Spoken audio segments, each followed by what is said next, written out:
범행에 대해 진술하기 시작한 점, 그리고 강희구 전 대통령실 부속실장이 최근 윤 전 대통령 진술에 맞춰 기존 진술을 번복한 점을 근거로 들었습니다.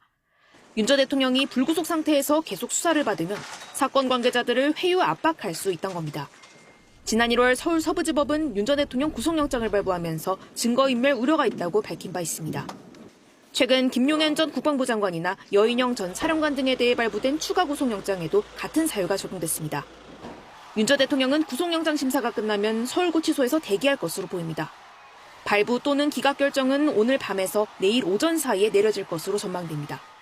경찰은 법원 근처에서 열리는 윤 전 대통령 구속 찬성 반대 집회에 대비해 2천여 명을 투입할 계획이며 불법 폭력 행위에 대해선 무관용 원칙으로 엄정 대처하겠다고 강조했습니다. KBS 뉴스 신현웅입니다. 김건희 특검팀이 윤상현 국민의힘 의원과 김영선 전 의원 등에 대한 압수수색에 나섰습니다. 이른바 공천 개입 의혹을 수사하기 위해서인데 건진법사와 주가 조작 의혹 수사도 동시에 진행됐습니다. 오승목 기자입니다. 김건희 특검팀의 압수수색 장소는 공천 개입 의혹 관련만 10여 곳입니다.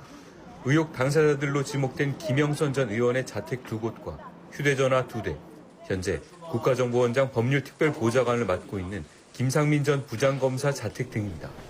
또 윤상현 국민의힘 의원 국회 사무실과 자택도 압수수색했는데 해당 의혹으로 윤 의원이 강제 수사를 받는 건 이번이 처음입니다.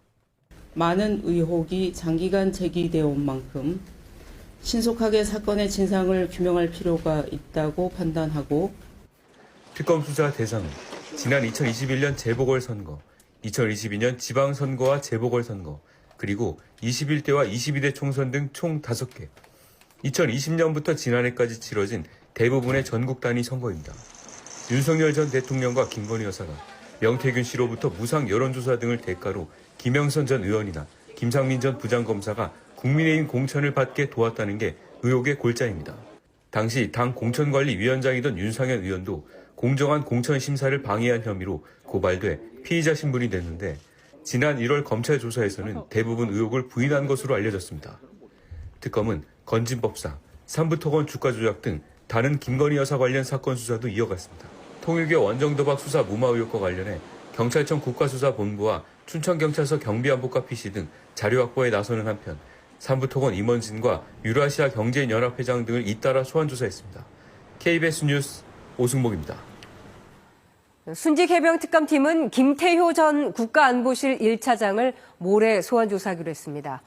김 전 차장은 이른바 VIP 경로설이